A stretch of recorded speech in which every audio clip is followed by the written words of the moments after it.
Every afternoon, Thomas the Tank Engine puffs along his branch line with Annie and Clarabelle. First, they pass the water mill. Next, they come to a big farm. Then, they can see a bridge with a village nestled either side of it. This is a special place. Whenever children hear Thomas coming along, they stand on the bridge waving until he is out of sight.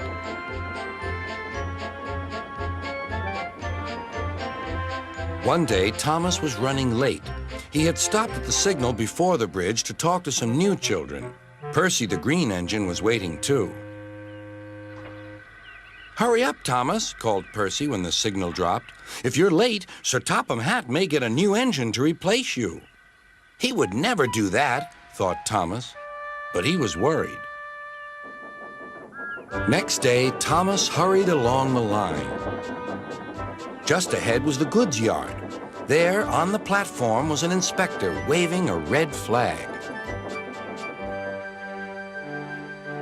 Next, Thomas saw some children. They were waving too. Something must be wrong, thought Thomas. This station is for goods, not passengers. "Help, Thomas, help! We're glad to see you," called the children. "Please, will you take us home?" The station master explained to Thomas's driver that the school bus had broken down, and all the parents would be worried if the children were late. Thomas waited as the children walked down from the bridge.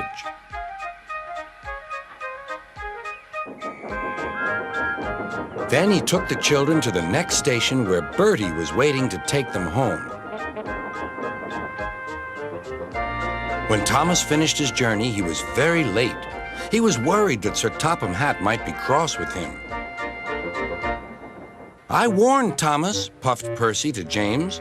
"He's been late one time too many. He'll be in trouble now." But next morning, when Thomas picked up his passengers, Sir Topham Hatt was nowhere to be seen.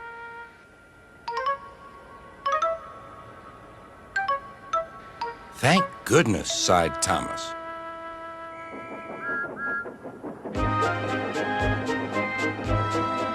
Thomas knows every part of his branch line. Just ahead was a stretch where the hot sun had bent the rails on the track.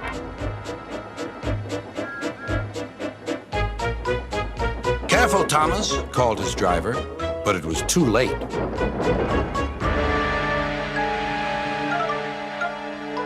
"That's done it," said his driver. "We shan't get any further today."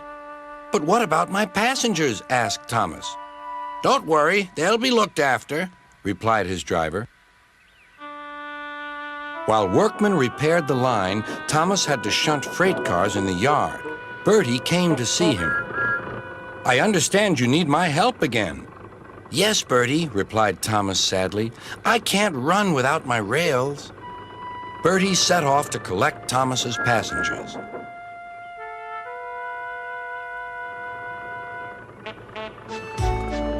"Hello, Bertie," they said.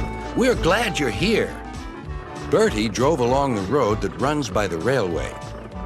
He stopped at each station along the line. Sometimes he stopped between stations to let people off closer to their homes. Thomas felt miserable. "I've lost my passengers to Bertie. They'll like him better than me." Sir Topham Hatt arrived.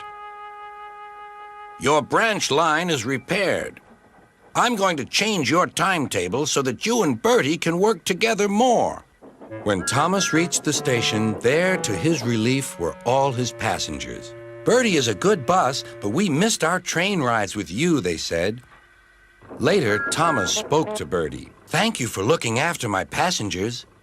"That's all right, Thomas. I like to make new friends, but I'm glad to share them with you." "You're a good friend indeed," replied Thomas, "and always will be."